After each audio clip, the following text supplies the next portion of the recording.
Hey guys, welcome back to the channel. It's great to have you here. Today, we're diving into a topic that's shaking up the game dev industry as we know it.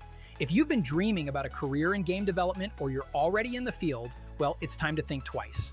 AI is taking over game dev in 2025, and the changes are coming faster than anyone expected. Let's break it down. It all started way back in 1993 with Doom, the legendary game that revolutionized gaming itself. Fast forward to now, and history is kind of repeating itself, except this time it's not just a game, it's AI. Earlier this year, AI Doom hit the headlines when researchers trained AI agents to play Doom. At first it sounded revolutionary, but the backlash came just as fast. Critics argued it wasn't a real game, it was just trained on footage. It lacked memory. Turn around, and the level basically rebuilds itself like it forgot where you were 5 seconds ago. Impressive? Sure. But game-changing? Not quite. Then came AI Minecraft, and this wasn't just research, it was playable. People could explore, craft, and mine in a world generated entirely by AI. But again, the old school developers weren't impressed. They said it wasn't really game development. It was just an AI trained on endless Minecraft videos. And yep, same memory problem. It couldn't truly remember what you built or where you'd been. Still, you could feel something big brewing under the surface. And then Google DeepMind dropped Genie 2. This is where everything changed. AI can now generate fully unique worlds, not just from training footage, but from a single image. Just type in a description or upload a picture, and boom, a new world to explore. You can even navigate these worlds using a keyboard, and guess what? It remembers, build something, interact with NPCs, or alter the environment.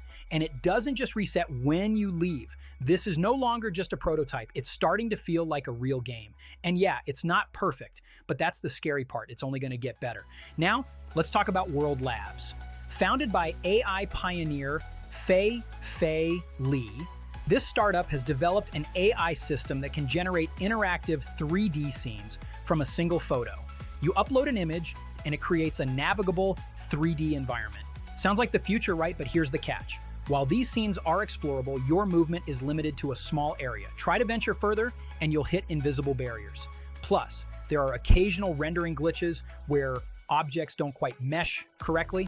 So, while it has memory, it's still pretty limited in how far you can go in the scene. But don't be fooled, this is just the beginning. As the technology improves, these limitations will shrink and the potential applications will explode. The critics, oh, they're still here. They say these AI-generated worlds lack depth or creativity. But remember, this is the worst it'll ever be. Every month, every year, it's only improving. In 2025, ignoring AI in game dev is like trying to ignore the internet in the early 2000s. It's career suicide. And that's not even the half of it. Now think about 3D assets. Tools like Meshy are already letting creators generate realistic, game-ready models in minutes. No more hiring artists or waiting weeks for assets. No more spending hundreds or thousands of dollars. It's all instant, on the fly. A few clicks, and your game world is populated with trees, buildings, characters, you name it. AI isn't just a tool anymore. It's becoming the engine of the industry. So here's the harsh reality. If you're a game dev and you're not integrating AI into your workflow, you're already behind. It's not just about keeping up anymore. It's about survival. That's it for today, guys. Let me know in the comments what you think. Is AI the future of game dev, or is there still room for the traditional methods? Either way, buckle up. 2025 is going to be a wild ride. Don't forget to like, subscribe, and hit the bell. See you in the next one.